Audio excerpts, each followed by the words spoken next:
Good evening, I'm Katerina Georgieva. Here's what's making news right now. I'm Jacob Barker, and I'm here at the viewing party for the Spitz Championship game. The countdown's on to puck drop that's happening in just under an hour from now. Well, it's a pretty sad state of affairs when you think of the fact that now we're training high school youth to be able to utilize a life-saving tool. Get to some water, stay where it's nice and cold. Yeah. This heat's no joke. Thanks for joining us. We begin tonight with the action that is soon to be heating up the ice. For the Windsor Spitfires, it all comes down to tonight's game. The Spits are in Hamilton battling the Bulldogs for the Ontario Hockey League Championship, and the stadium there is packed. But fans who couldn't get a seat have been invited to come together tonight to take in the match in front of City Hall. And that is where our Jacob Barker is. Jacob, how are fans feeling before the game? Yes, Kat, you can see probably the most hardcore of fans have already showed up. A small group gathering here about just under an hour from puck drop there in Hamilton to catch the action here in front of City Hall. And one thing I can tell you is you do have to be pretty hardcore to show up here tonight because it is hot out. It's plus 30 degrees, and the organizers here tell me they have enough water to go around. But yeah, certainly they'll be going through that pretty well, and they handed me a bottle when I came in. But the Spits are in Hamilton after forcing that Game 7 earlier this week on Monday. I spoke with a couple of fans here. They told me that they're excited to see that the Spits have come this far, and they really want to see them pull out that championship tonight. There is, of course, also we're here at City Hall, so the mayor has a wager on this as well. He's what is up for grabs is an embarrassing moment where the mayor will have to wear a jersey of the other team or vice versa, depending on how things turn out. So we'll see just what happens later tonight. For sure, Jacob, and we'll see, how the crowd will hopefully grow despite the heat where you are right now. But did you hear anything from the team itself today? No, it was pretty much a blackout as far as communications from the team today. You can tell that their heads are down and focused, getting ready for the game tonight. They say they're not speaking to any media, but I'm sure after the game, hopefully in a very positive way, they will be speaking with us with that championship in hand. So let's wait and see just how things turn out. Kat? Thanks for that, Jacob, and we're going to check in with you later tonight. That's CBC's Jacob Barker live from City Hall tonight. A group that teaches high school students across Canada life-saving techniques is offering a new program. It's a skill students want to learn, but it's not offered in Windsor, Essex. CBC's Chris Ensing reports on the push for naloxone training. Inside this house, past these doors, April the 1st, 2007, we opened the doors here. Counselor Tim Baxter helps people work through their addictions. He's seen the power of opioids firsthand here in his office. I had a client come in here who was overdosed right here on the floor. What was that like for you? It was shocking. It was very shocking to see that and understand what was going on. Baxter administered nasal naloxone spray, temporarily reversing the effects of the opioid overdose. Opioid overdose can happen to anyone. A national group that creates CPR and defibrillator training for high school students is now offering a module on naloxone kits. I think it's really, really important that this population not only has those tools and the skills to be able to respond, but I think the cultural change just to act. A pilot project at schools in Ottawa started by request of teachers. Last year, 5,386 Canadians died of an opioid overdose between January and September. The foundation says 18 to 24-year-olds are the fastest growing population requiring hospital care. The majority of students thought that this was important training for them. They thought it was relevant. Students in Windsor welcome the training. Just being more aware of the drug crisis, especially opioids, because it's so dangerous, could definitely help the community. On the slim chance that someone does, it will be very useful for someone who knows how to treat them with this the kit to help them. And plus, if they have a family member that's using drugs and they overdose, they know how to use it too. But the local English school boards don't offer this kind of training to students. The public board says many staff are trained through first aid courses and some students are trained through specific courses. The Catholic board says it's in contact with the training group, but it will not offer naloxone training unless directed by the province. Baxter supports the initiative. Well, it's a pretty sad state of affairs when you think of the fact that now we're training high school youth to be able to utilize a life-saving tool that was facilitated by the choice of their friends. He says people who might be hesitant to learn might not fully grasp the ongoing crisis. Well, I can understand that there's going to be people who are very hesitant to engage in this or have their child engage in that. I would hope that there's a massive effort to educate not only the youth, but the parents about the dangers of opioid overdose. Chris Hensing, CBC News, Windsor. The other big story today is, of course, the heat. The sweltering weather has its sticky grip on Windsor, Essex, and it shows no sign of letting go anytime soon. Temperatures today topped out at 34 degrees Celsius, that's 93 Fahrenheit, but the humidity made it feel much hotter. We sent our video producer, Darren DiCarlo, to Sandpoint Beach, where many sought relief. Get to some water, stay where it's nice and cold. Yeah. This heat's no joke. I think as long as you're around water, I agree, nothing's too hot. As long as you have something to stay cool, obviously staying by the water, AC, some nice like cool drinks, you know, then it's okay. Yeah. Chips, right? Yeah, chips are a good snack, yeah. Get the water flowing. I find, yeah, now this summer, everything's starting to open up, masks are lifted, social distance is lifted, so now we're kind of getting back to some sort of normalcy. Well, I don't keep cool that well.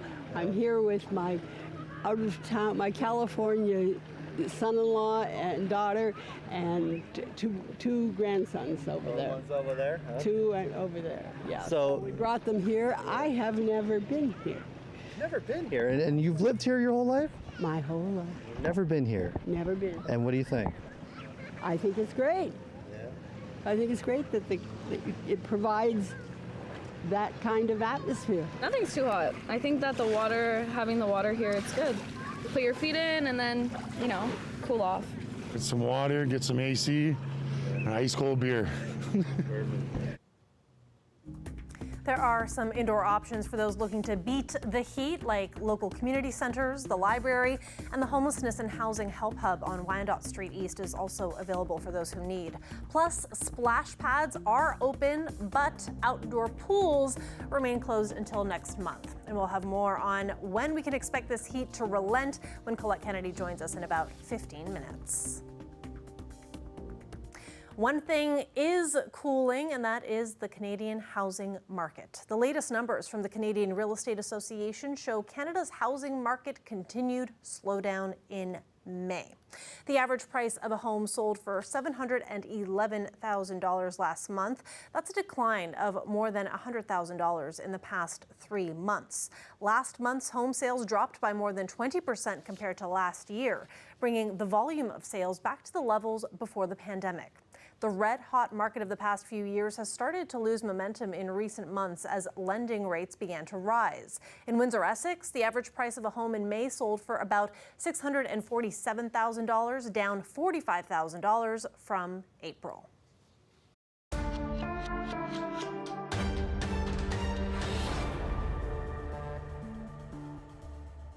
Canada and the U.S. are providing more military aid to Ukraine. Washington is contributing another $1 billion in equipment, including anti-ship systems, artillery rockets, and shells for howitzers. Canada and other allies are also offering more hardware. And we also discussed important new artillery donations from many countries, including Canada and Poland and the Netherlands. These are key investments in Ukraine's long-range fires capabilities, and they'll be crucial to Ukraine's efforts to repel Russia's assault in the Donbass. The Canadian government is sending another $9 million worth of equipment. It'll be shipping replacement barrels for the 4 howitzers that were delivered earlier this year. The barrels need to be replaced after the weapons have been fired about 2,500 times. The delivery is part of a service package that came with a donation of the Canadian artillery pieces. The federal government committed $500 million in military aid to Ukraine in its last budget. And Ukraine has ignored a Russian ultimatum to surrender the eastern city of Severodonetsk by today. It's now largely in ruins. Hundreds of Ukrainian civilians and soldiers remain holed up in a chemical plant in the city. They have been offered safe passage out, but only if they evacuate to Russian-controlled territory, about 200 kilometers away. Ukraine's second largest city, Kharkiv, successfully turned back Russian forces earlier in the war, but it has still been the target of bombardments and aerial attacks. Now, residents are struggling with whether they should remain on the defensive or try to resume their lives. CBC's Margaret Evans has the story. We're right in the center of the city of Kharkiv right now. Before the war, Ukraine's second largest city. What you're seeing behind me is a lineup for humanitarian aid. The food is being distributed by Caritas, which is a charity linked to the Catholic Church. This is a city that has come under enormous bombardment over the past 3 months. People have really only started coming up and out from underground or living in shelters in recent weeks. That's because Ukrainian soldiers claimed a success in being able to keep Russian troops from encircling the city. They've pushed them back. But it is also very close to the Russian border, 50 kilometers. The city is still within range of Russian artillery. And there are a lot of nerves here. People have lost their jobs, their homes. That's why there's some tension in the lineup occasionally. But there's also a sense here of a divided city. People not really sure whether they should be trying to rebuild and move forward or to hunker down and stay safe. We met one man still living in the subway saying he won't come up until there's sign of a real peace agreement between Russia and Ukraine. That, of course, is a long way off, with fighting very intense just south of here in the Donbass. And so you do have a lot of people saying, yes, we want to live again and get it going, and other people saying it's too soon. It's time now to keep protecting ourselves. Margaret Evans, CBC News, Kharkiv. The World Health Organization is trying to collect more information about vaccines that could be effective against monkeypox. In the past, the smallpox vaccine was shown to work well, but many countries are using stockpiles left over from the global smallpox eradication program that ended nearly 40 years ago. The WHO is hoping to collect new information. Much of the data that we have is from years gone by and or from animal studies. There is not a lot of clinical data, and so WHO is calling on countries to work together to collaborate in the use of these vaccines, to use standard research protocols with standard data collection tools so that we can learn about the effectiveness of the vaccines as they are deployed in this situation. The smallpox vaccine is believed to be about 85% effective against monkeypox. Hundreds of cases of monkeypox have been reported in Canada and the U.S., with more than 1,500 in Europe. Back to local news now. A Romanian artist and Windsor's Youth Poet Laureate is exploring the ways in which gender identity and different languages come together. Through a new poem, they're looking at how gendered terms are used in their mother tongue and the profound ways it impacts who they are. I would like to show a less commonly told story of being both non-binary and Romanian. I have the privilege of being both of those things in Canada, where people are generally more accepting of non-binary and trans people, but in Romania, there's still a lot of work to do for LGBT plus people in general. But one of the things, for example, is that even the Romanian language, it's very gendered, and we don't have popular or working pronouns for non-binary people. We have A, which is EI, which is them or they, but even in that context, it's kind of, it has like a masculine gender to it. There's also ele, which is like they, them for female people. So we don't really have a singular they, them, and even like the words, the terms non-binary, it's not really a term that's been, popularized the way we have gay or lesbian. It's not so common, and when it is used by people, sadly, it's usually used as a weapon or as a way of othering people. So I know there's definitely trans and non-binary people in Romania, as well as Romanian people abroad like myself who are trans or non-binary, but we don't really get to express ourselves as such in Romanian. And even when I go there, even with younger people who are generally more progressive, I tend to avoid, describing. If I feel like it's a safe environment, I might try to give a brief summary of what it means to be non-binary, but sometimes I feel like it's better to just, pretend I'm masked and get away with it. Their latest poem is still a work in progress and will be published at the end of this month. Let's go now to a story racking up plenty of local buzz. 4,000 honeybees were found at a Windsor bus stop. Here they are at an enclosed glass bus stop near Wyandotte and Olette. Now, since these photos were taken last night, a local beekeeper was asked by Transit Windsor to collect the bees. And it appears as though this happened because sometimes bees will leave their colony and look for a new location, sometimes needing breaks while looking for a new home. So now the cluster has been safely cleared and taken to a farm in LaSalle, making it less of a sticky situation for any riders worried about getting stung. Let's take a live look now at some fans downtown waiting for that Windsor Spitfires OHL final match against the Hamilton Bulldogs. The game starts at 7 o'clock, and this here is a free viewing party set up by the city at City Hall Square for those who couldn't get themselves to the live event in Hamilton. But as you can see, some loyal fans, they are braving this heat so that they can take in all of the action. And speaking of the heat, we're going to get the latest on weather and this heat warning from Colette Kennedy right after the break.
Welcome back. A day of sweltering heat today with that heat warning in effect. Many flocking to bodies of water in order to find some relief. And now all of this just made worse by the special air quality statement that's in effect today as well. That means a risk of higher pollution levels. All a very bad combo, and surely folks will be hoping that these highs settle down. So this is a really good time to bring in Colette Kennedy. Colette, how long is all of this going to last? It is an event for a few days, so I do have to say that, and because of that, that's why we have the warnings. It's kind of meeting the criteria here, but at least tomorrow it will kind of be the end of it, and then things get more comfortable, especially with a pretty important day coming up this weekend with Father's Day. But daytime highs, in some cases, there may still be another degree that's grabbed here. It might not be done, but just giving you an idea here, look at the 30s. Yes, okay, 32 in London, but 34 Windsor, yeah, and Sarnia. And then it doesn't end there, of course, because we look at what's happening as well with the humidity. So let's take these temperatures, now add in the humidex values, and we were up to 45 for Windsor. So pretty extreme through here.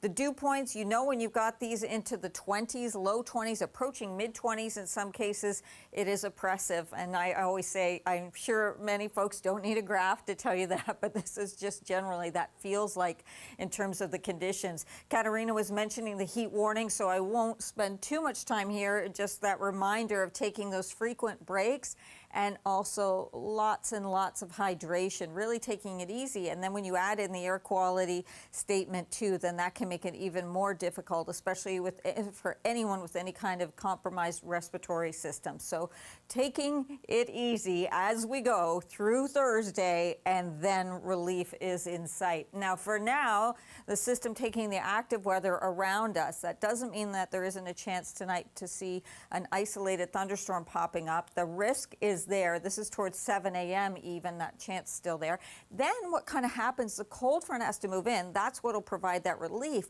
But the timing is going to be really interesting. I think it is such that by the time we get into, you know, kind of the peak of daytime heating, and then that front comes in as a trigger, it likely means that some of the stronger storms will be to the east of southwestern Ontario and to the south, and not coming through the region. So I am putting the heightened risk there. It doesn't mean there couldn't be an isolated severe cell. And again, that will have more to do if the timing changes. But from what I'm seeing right now, we're talking about that activity really going to be a little bit further east. Still, keep in mind, it's going to be a little bit breezy as we get that front coming through. So that is something to be mindful of too, especially in the earlier morning hours tomorrow. It gets a little bit better into the afternoon. Lows tonight are going to be in the low 20s, not very low. Here we go tomorrow. Earlier in the day up to 32, feeling like 37 to 40, some windy conditions, but into the afternoon, clearing behind that front. Friday, 28.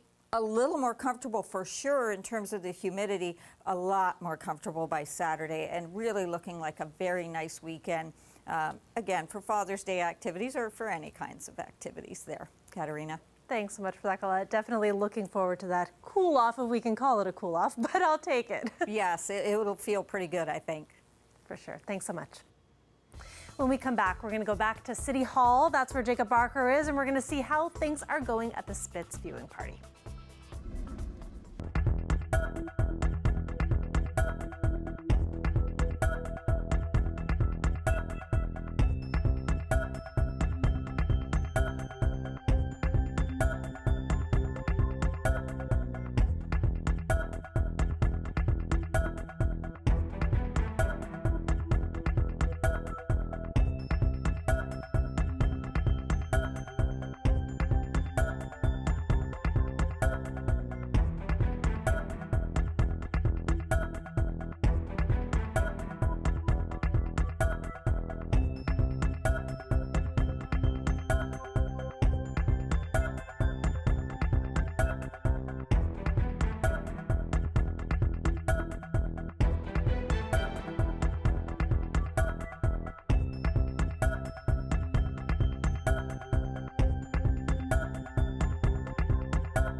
Back to our top story now. The Spits at the OHL Finals for Game 7. And if they win, they clinch the Ontario Hockey League Championship. So let's go back to Jacob Barker. He's at a viewing party outside City Hall. That's where Spitfire fans are eagerly awaiting for this game. Jacob, how's it looking out there? Well, I don't know if you remember from the first hit, Kat, but this hit, the crowd has grown quite substantially. There's a lot of people here ready to take in the game, ready to see that championship won, hopefully tonight in Hamilton. Game 7, you can't get more exciting than a Game 7. And one person who's here to take that in, you can come on over, is Caden Lapine, 22 years old. But how long have you been a Spits fan? I've been a fan since I was 3 years old, and I'm looking forward to the boys. Go Spits. Okay, do you remember the last time they won? 2010 and 2009. Yeah. And also 2017, they won the Memorial Cup. Okay, what did it feel like then? It felt great. It felt good to have a championship come home. Okay, and what kind of feeling are you looking for tonight? I'm looking for the same feeling of having them come home with the cup. Okay. What do you think the odds? Do you have a good feeling? Do you think that they're going to pull it out? Yeah, they'll pull it out tonight. Okay. Any favorite moments so far that you've seen in the series? Just them battling back, knowing that they can fight. All right. If you want, I'm going to give you the opportunity here to give a good Go Spits for our Windsor audience. Do you want to do that? Sure, why not?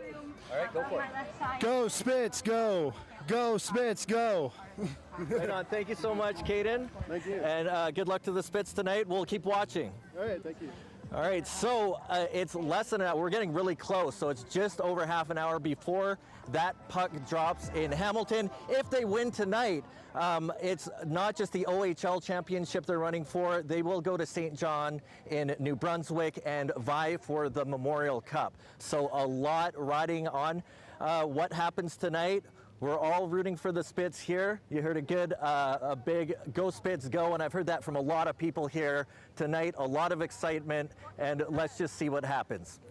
Love that enthusiasm, Jacob. We know the whole region is watching. Thanks for that. That is CBC's Jacob Barker live from City Hall tonight at that viewing party for the Spits. And that is it for CBC Windsor News. For news anytime, go to our website at cbc.ca/Windsor. Thanks so much for watching. Have a good night.